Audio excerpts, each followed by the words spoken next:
Now, I've called this a whirlwind tour because I'm going to try and cover 3 centuries of Isled halls in 35 minutes. What I'm going to do,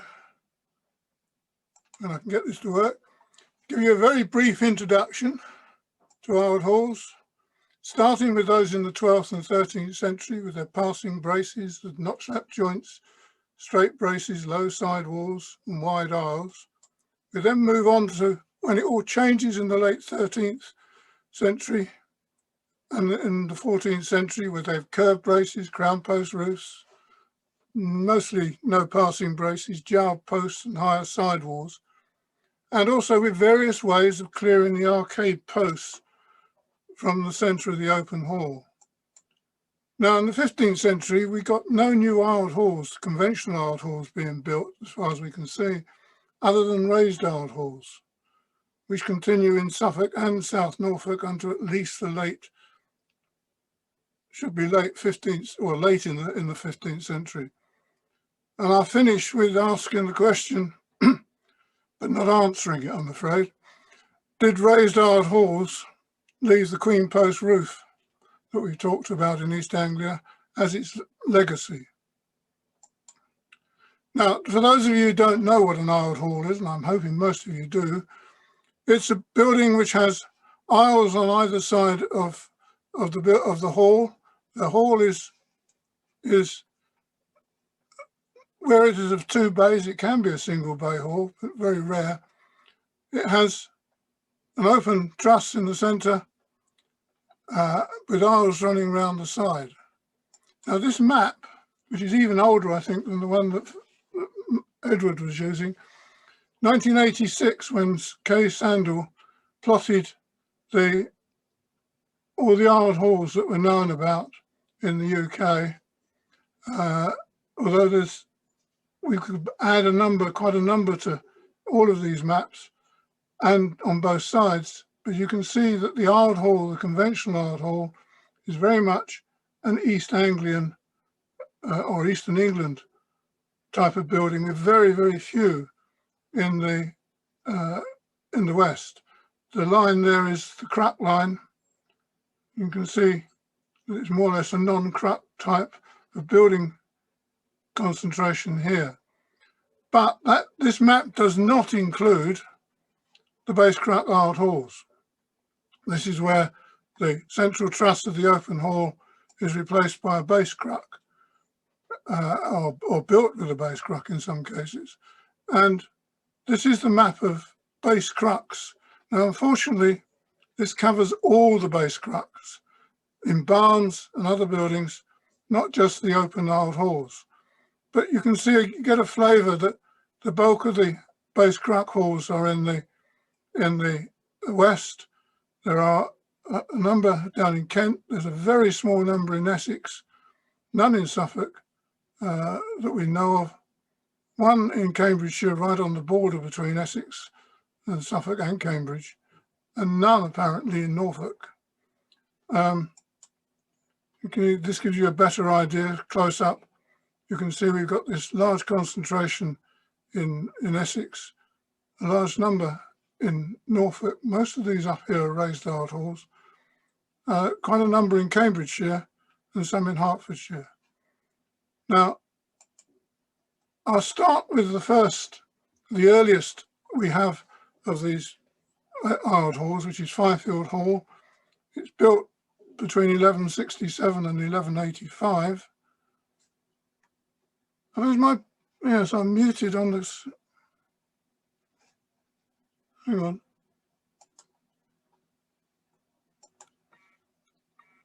Sorry, I hadn't turned the video on.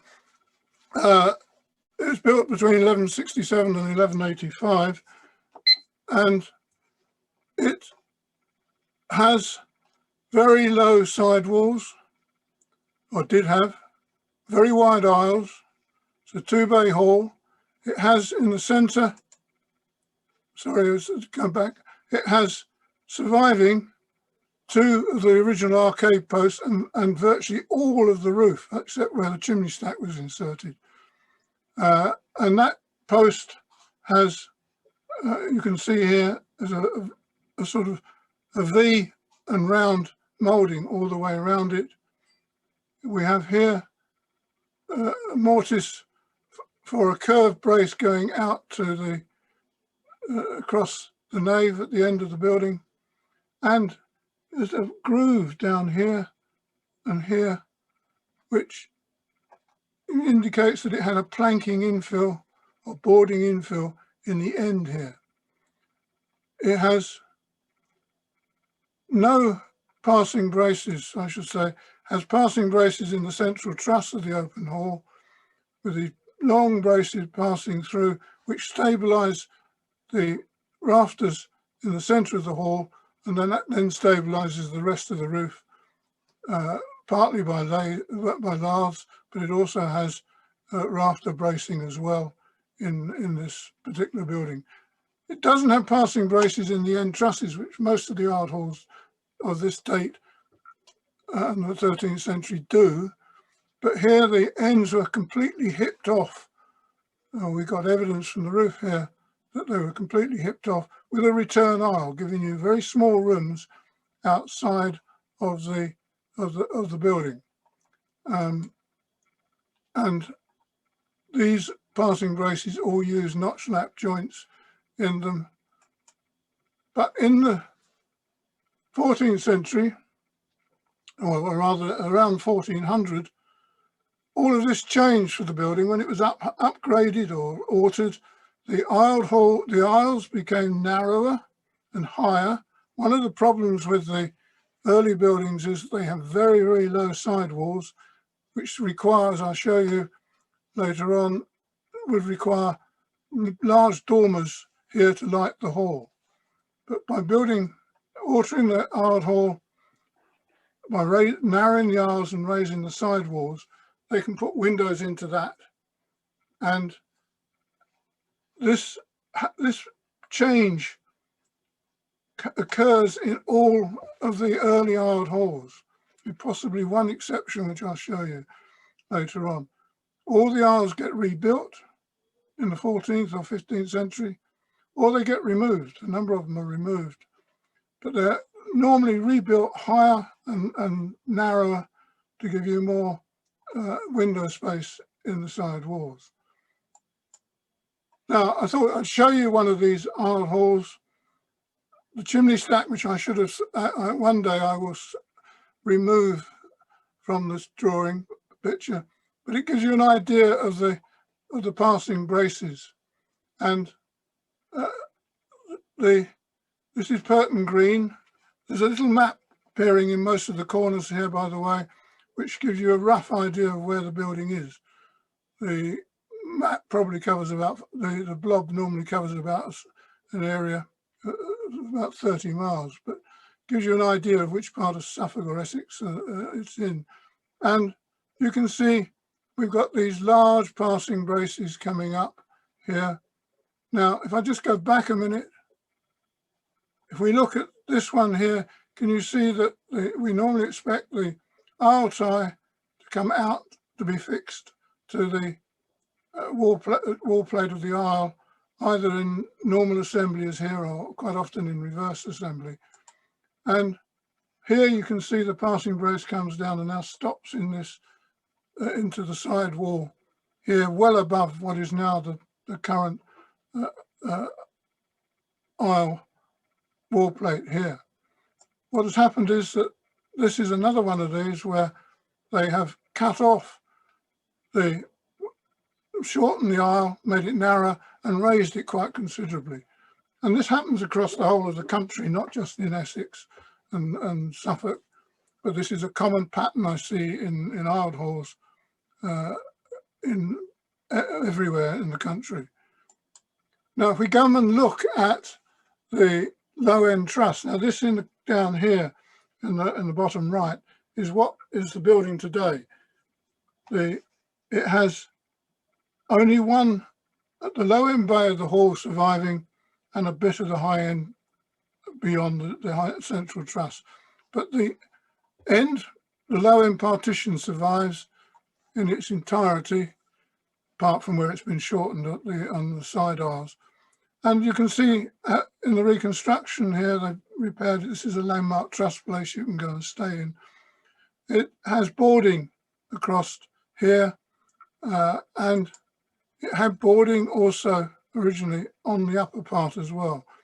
And it's quite probable, but we don't know for certain, that it was boarded originally in the outer walls.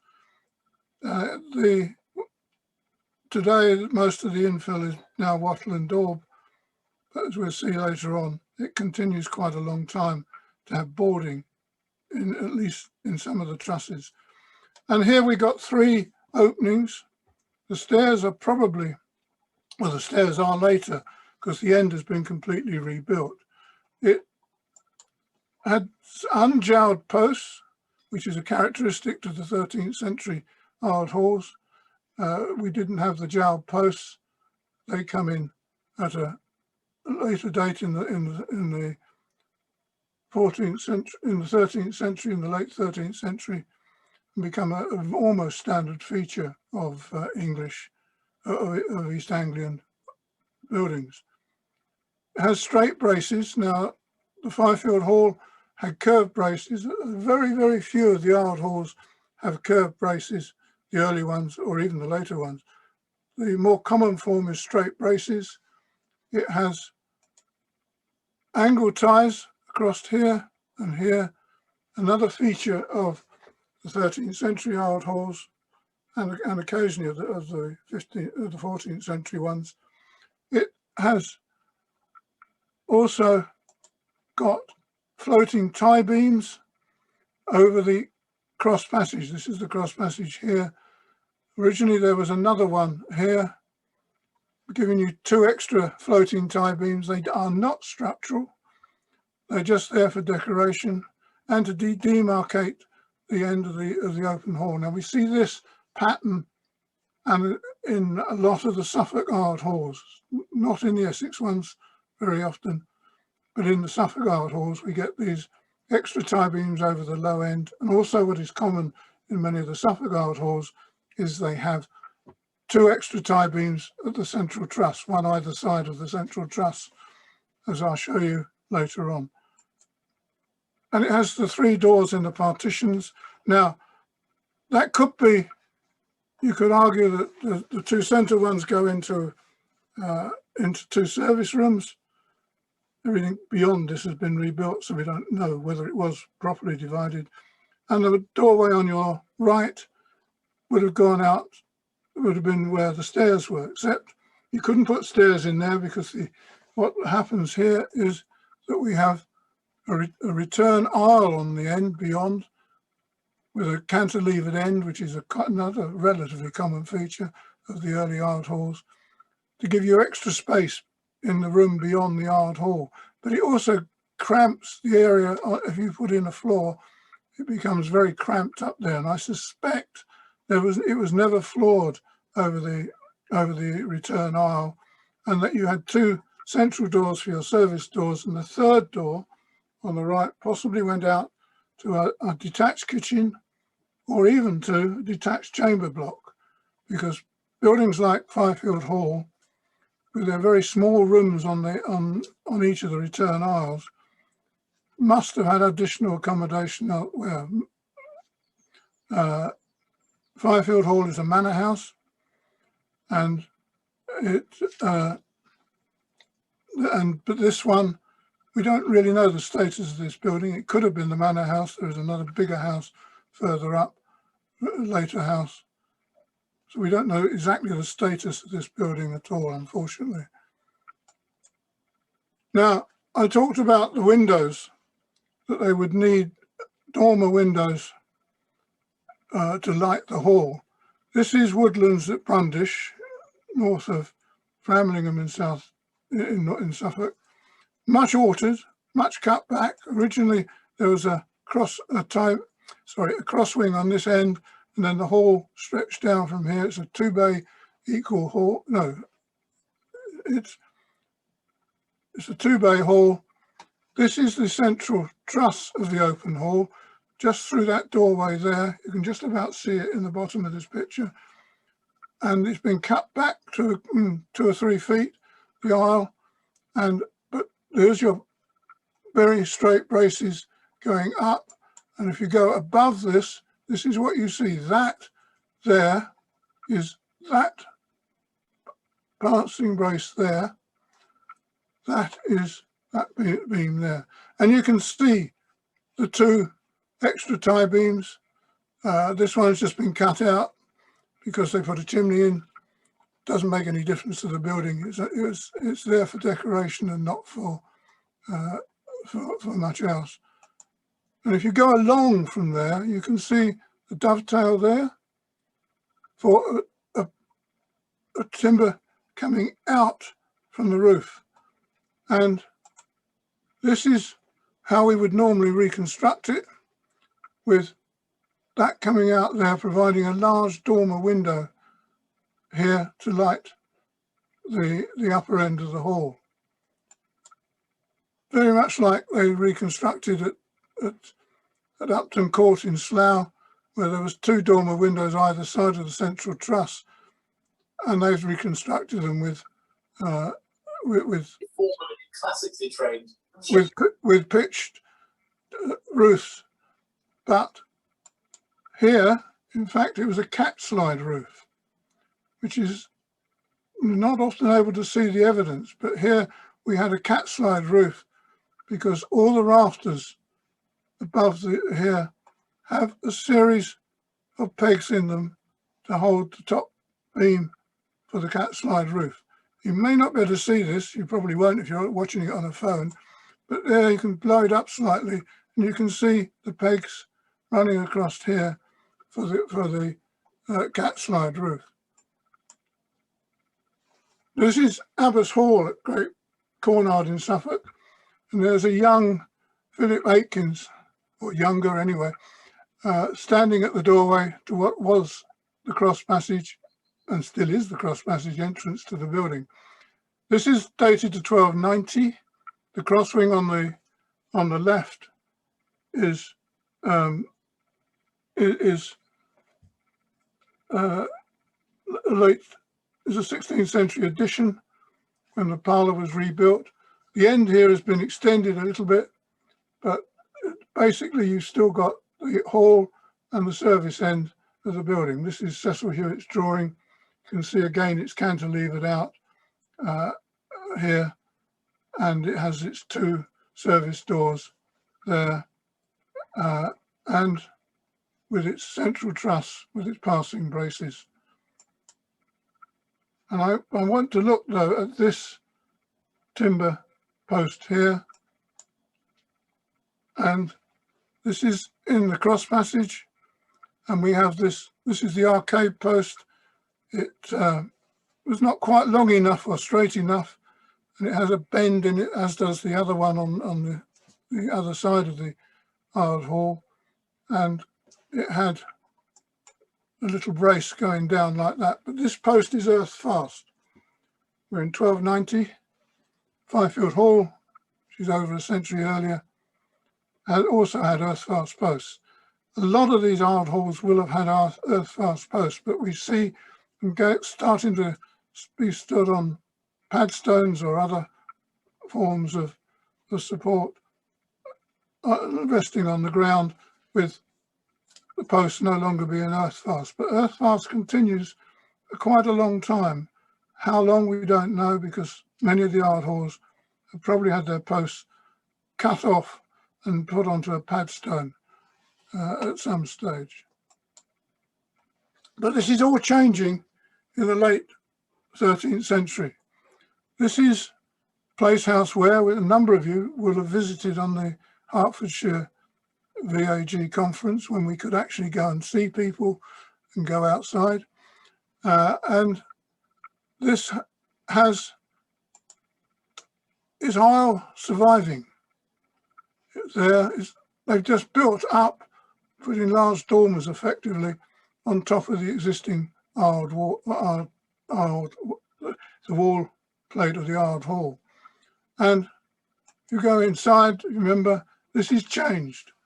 It's got no passing braces. The braces are curved. It has a crown post roof. It's the most curious I've seen. like a cooking pot for its base to its capital. It's dated is not accepted in some circles. 1288 to 1271 is the earliest possible date it could be. It's definitely built by the time that the previous house was built. 1290 for I've forgotten the name of the place now. 1290 for Abbe's Hall, and this is there by then. Abbe's Hall is the old school. This is the new school with its very high side walls, very narrow aisles by comparison. Person standing there, that's about head height, well below the aisle tie.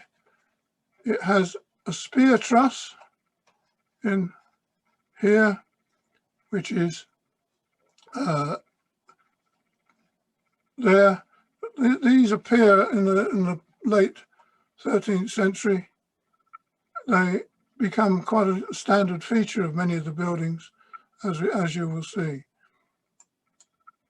It's lost the crosswing on the end. Now, crosswings come in around in the second half. They seem to appear in the second half, early in the second half of the 13th century. It didn't have a crosswing at the low end. It originally continued in line. That's been rebuilt as a crosswing later on. This is my drawing of it, rather old now. I really must redo it someday. But the felling date of one of the braces to the spear truss was dated 1246 to 1271. I managed to get a date out of one of the arcade posts, but it had no heartwood-sapwood boundary, and it estimated that it would be at the minimum date for its being cut down was 1268. The question is, did they stockpile the brace? I rather feel not, because curved braces aren't a common feature at this stage. I think it must have been made for this hall, which would put the date around the 1270s for when it was built. But, and sorry, I should say, and others, there are other buildings with the use of curved bracing and no passing braces, such as West Bromwich Manor House for 1270 to 1288 and 1285 for York Farm at West Hagbourne. They're both base cruck halls, but they are using curved bracing. But passing braces continue into the first half of the 14th century. This is Philip Aitken's drawing of Brockley Hall in Suffolk, which is 1318, very conventional for Suffolk Art Hall, with its 3 tie beams, with 2 floating tie beams at the low end and 3 at the central truss of the Art Hall. There you can see this is the central truss with its 2 extra passing braces, extra tie beams, which survive. Those at the low end do not. And we also have Great Bricette Hall in Suffolk, which was surprisingly for all of us, was tree ring dated to 1327. We were very confident this was about the mid 13th century, not the 14th century building. It's a priory. It's built on the house is built on the rear of the church. The Great Bricette Priory was founded in the early 12th century, but it was not endowed with the manor of Great Bricette. It was founded by the then Lord of Great Bricette. Now in the 1320s, John de Bolson, a cousin of the Earls of Hereford and Hampshire, and Northampton rather, acquired the manor. He's a wealthy cleric. He dies in March 1328 having appointed trustees to convey the manor to the priory, in exchange, of course, for saying masses for his soul. Now, when this is constructed in 1327, it's very old-fashioned, and one wonders whether it was rebuilt in this style in order to create, to emphasize the lineage, the ancient lineage of the priory itself. It doesn't look like a priory building either. And I say it possibly built as to emphasize the ancientness of the priory. It has on its east end, west end, remains of a projecting wing, which has a crown post roof, very early crown post roof, which it could well be contemporary with the hall itself. So occasionally I think we will find old halls being built in the old fashion, but probably with some of the incidences of the change that's been taking place in the 14th century. Here we have, the aisle is gone, but we have 3 doors in the centre, one for a passageway presumably to a detached kitchen. Now, normally that would be in the centre of the hall. It hasn't got, it's only a single aisle on this building, hasn't got an aisle on the east. And if that's the centre of the building, then it's a very, very narrow aisle that was removed in a way that we see with the 14th century old halls. So although it's ancient, it does have uses some of the modern changes that are taking place. We occasionally get passing braces continuing on into the middle of the century, with this one at Edgar's farm, which has been reconstructed at the Museum of East Anglian Life, where it's both a crown post and a passing brace combined. There are no passing braces in the end trusses of the hall. There's another one like this at Ryder's farmhouse in Swavesey in Cambridgeshire. We have a couple, one in Cambridgeshire and one in Essex, where we have passing braces and crown posts in the closed trusses, but not in the central truss of the open hall. A multiple fan bracing here is a feature of a number of Essex and Suffolk buildings of the mid-ish 14th century, although the fan bracing continues on into the early 15th century, but usually by then with much closer studding associated with it. As an example of a classic 14th century building, this is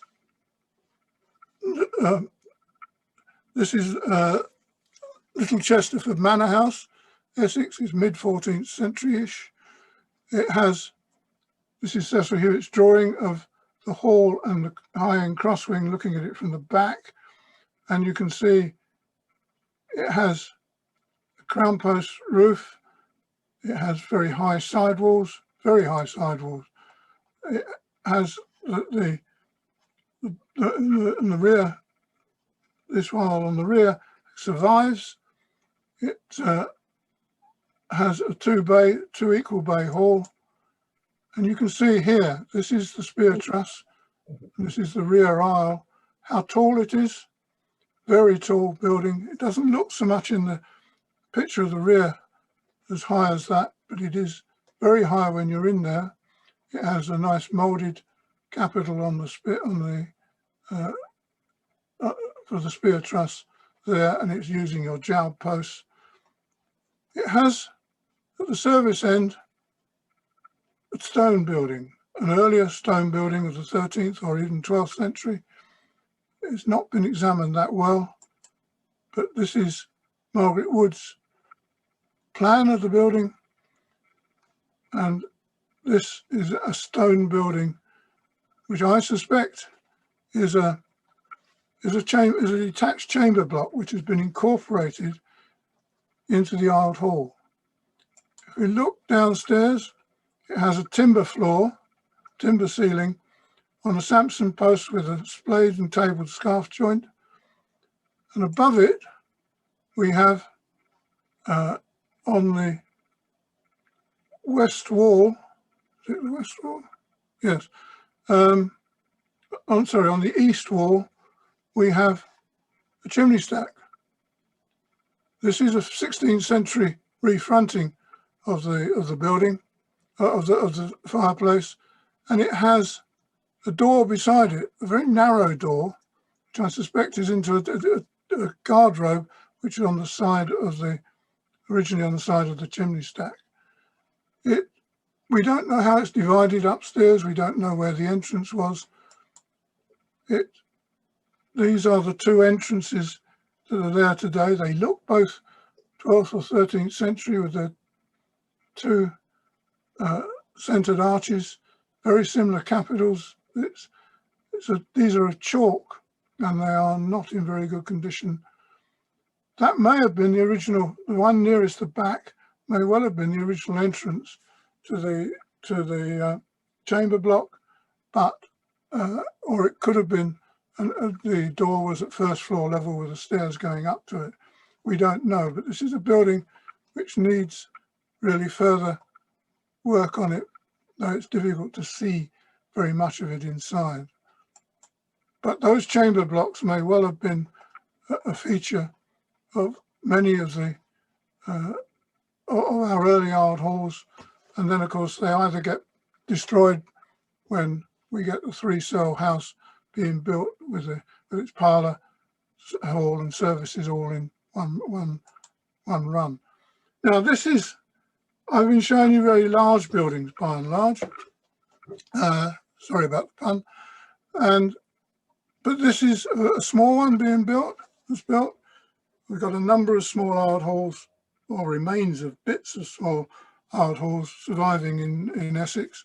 This is, if I can stop this moving, has part of its original aisle surviving at the roadside end of the building. This is David Stenning's drawing of the building. It was a very small one, about 35 feet long in total, probably 24 feet wide. It has passing braces, but they don't go beyond the tie beams. We think it had a return aisle. It's been extended further back now, and this is the end truss here originally. It's very, not particularly, timber's a bit waney or a bit small. We don't think this was a closed truss here, but not absolutely certain. It's got a lovely coating of black paint over everything, but the notches here suggested that it continued down as a return aisle. Its roof isn't a crown post roof. It's probably just a collar rafter roof. It's hipped apparently at the front, and we think parlour, possibly a two-bay hall, and then services in the return aisle. Or it could be parlour, single-bay hall, and services in this bay. Interestingly, the front wall is of oak. The rear partition is of oak arcade posts. We have 4 within the building which are of ash, and the tie beams are of elm, as is probably the arcade plates. Now that's one of the very small ones. This is another one, Parker's in Great Dunmow. This has lost a bit on the end here. The parlour end has been rebuilt as a cross wing. David Stenning identified 20 small Essex art halls in the 13th and 14th century in VA 34, the latest of which was dated to 1375, which is the White Hart at Bocking, of which only a very small proportion survives. But this is Parker's. It has a 2-bay hall and a tie beam across there. It's lost its roof. It's lost its mains of it's lost its service end. We have the cross passage here, and we have a spear truss there, nicely moulded. You can see, although it's small, it's got quite a bit. It's had some quite expensive timbers put into it, and it has some decoration in it, but it has no posts here. There was never a post underneath this central truss in a single aisle on the back, but they have the spear truss, so you're getting, there would have been a closed truss down here, and they're using the spear truss to give extra support, but getting rid of the central arcade post, which does block up these buildings and makes them less usable. Another one here is an old hall at Debden Green in Suffolk, which was pulled down in 1972 or 71. This is the only picture I'm aware of that is available on the building before it was pulled down. Sylvia Coleman recorded it and published it in VA in 1974. It's a single bay hall with a spear truss and a service end. Whether it continued on or not, I can't tell from the drawings. It may have just been hall and services, but I suspect it was hall, services and parlour all in line. There are other ways of clearing the posts from the hall, not just by the spear truss. This is Winter's Armory, where there's a base crack in it. This is the left-hand crosswing has been refronted, but originally was jetted and survives reasonably complete. The right-hand crosswing is the service end, and that has been rebuilt in the 16th century as a crosswing. Originally it went on in line, and when they floored the hall, they put this big dormer, effectively a big dormer, built up on top of the wall plate of the aisle. But this building has had its aisles shortened and raised. This is David Stenning's drawing of how the hall would have looked.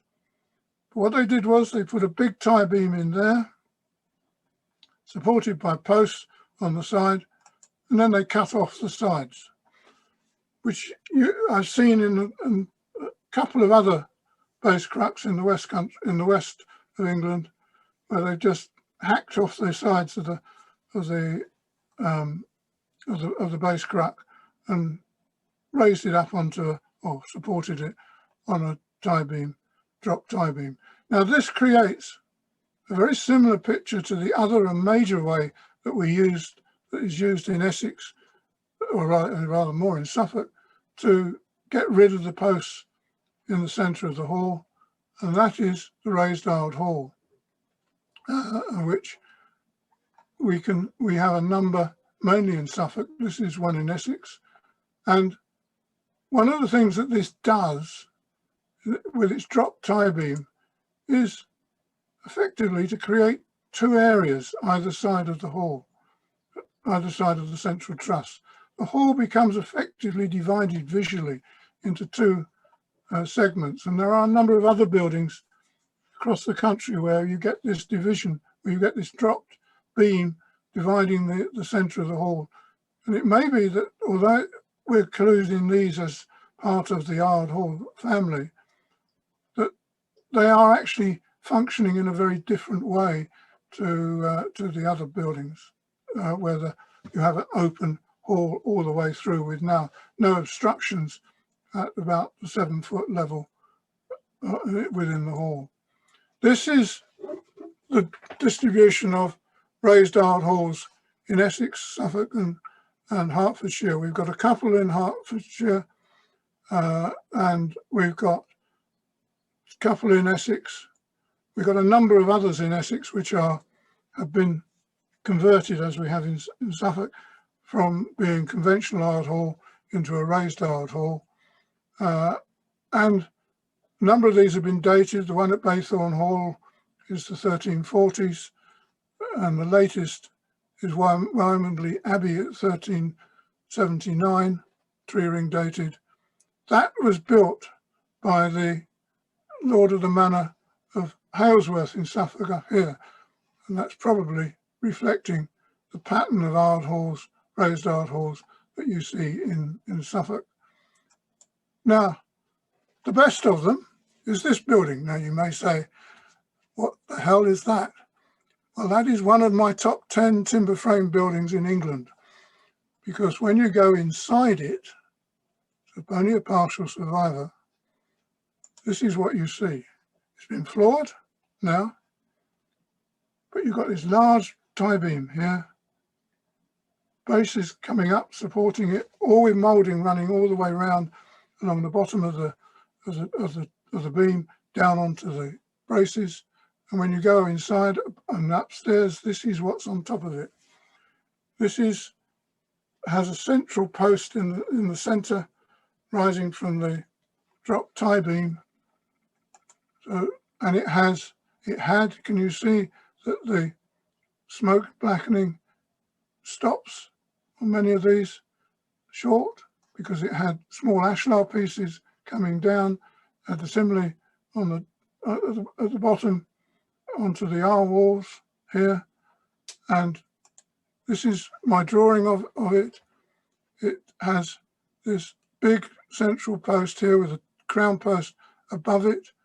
It has the high end wall survives with multiple tree fan bracing, almost like a tree coming out from the central post. But this division here with its central post really does create a very visual distinction between the high and low end of the hall. Unfortunately, this is a one-off. Well, it's a one-off survivor anyway. It's lost part of its low end bay, possibly, I suspect, when the chimney was inserted in the 16th century, but and it had the crosswing at the high end, which was jetted out, 3-bay crosswing. Now, raised ard halls continued to be built into the 15th century, and this is a 15th century example in at Stradbroke up in the north of Suffolk, northeast of Suffolk. In Orchard, it's got the hall runs just short of just to the right, to the left of the chimney stack, and then they put a chimney stack into the old parlour, filling up what was left of the old parlour, and chopped off the rest and built this new lovely apartment in the early 16th century, heated by the chimney here, with its own entrance here. But inside, when you go and look at this here, this is what you see. This is the central truss of the open hall, ground post roof. You can see the aisle ties coming out here, and my drawing of it has 3 raised trusses at each end of the hall and in the centre, but the building is only 19 feet wide. The previous one I showed you at Fressingfield was 24 feet wide. Many of the original ard halls are 30, 35 feet wide. This doesn't need to be aisled. This is pure decoration. It's a decorative feature of the building.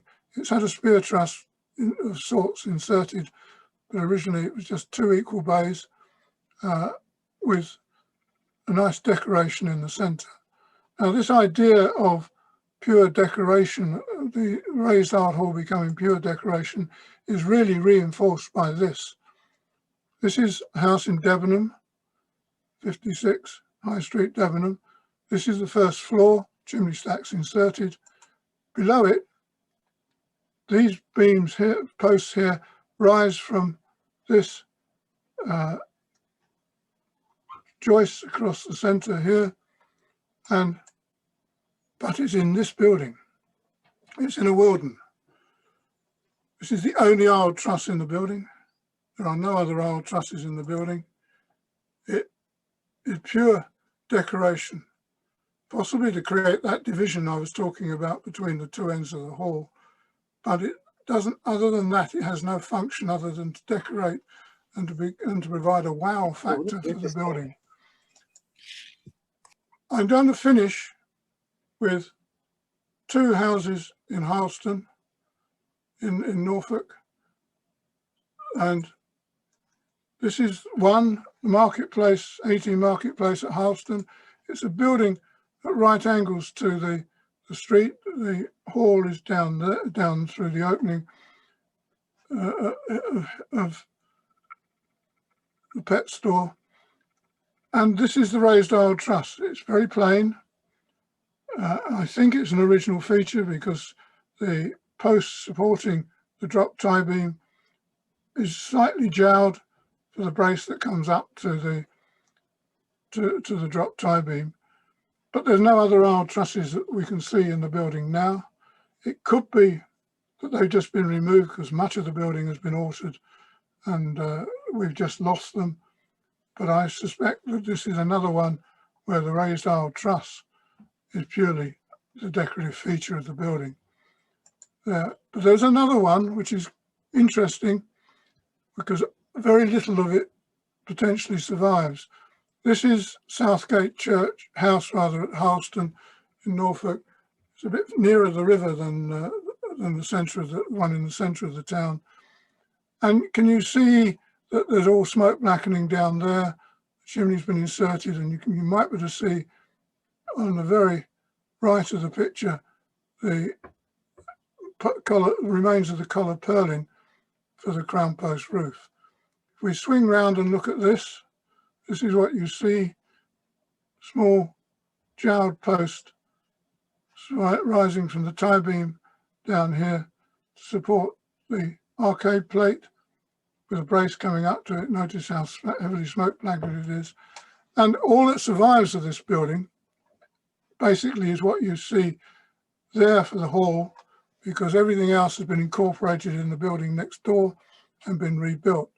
But it has a single service end, which is heated on the end here, with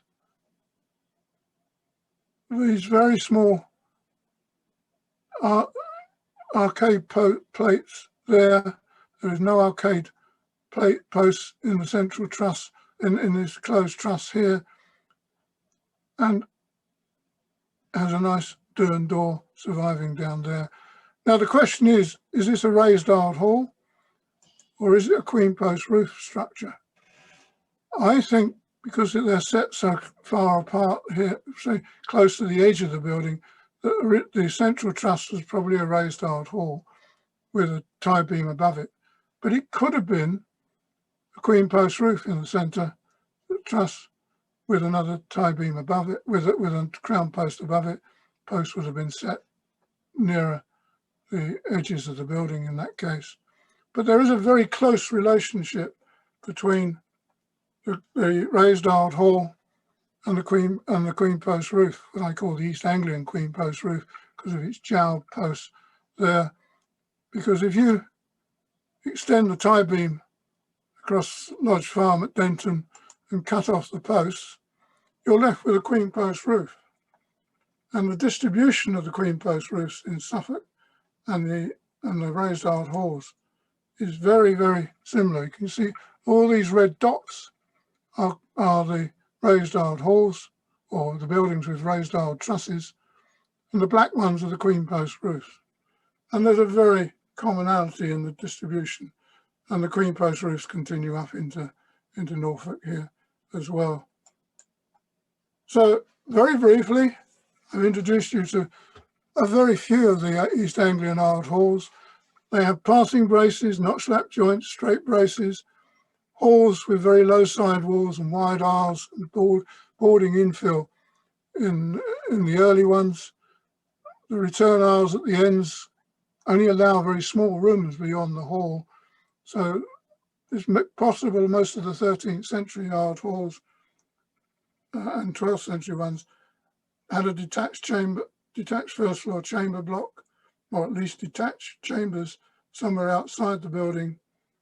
The houses are generally all in line until the cross wings appear in the 1270s, and their aisles are rebuilt taller and narrower in the 14th century and 15th century, as at Thorley, which is shown on the side here on the left. And but the late 13th century and well into the 14th century, we're getting curved braces, ground post roofs, no passing braces usually, higher sidewalls, narrow aisles, some of which survive. Get wattle and daub infill now as well, rather than the boarding infill that we can see little bits of evidence for in the early yard halls. The arcade posts tend to be cleared from the hall by base crux, spear trusses, hammer beams, which I haven't mentioned, and by the raised aisled central trusses. Our latest dated aisled hall is 1375, other than the raised aisled halls. But the existing aisled halls continue to be lived in, with the aisles still in place in the 15th and into the 16th century, when they're removed when the hall is floored over. In the 15th century, though, we got no new aisled halls other than the raised aisled halls, but they become just a decorative feature in the 15th century. And the question is, did the raised aisled halls leave the East Anglian Queen Post roof as its legacy? And I'll end there.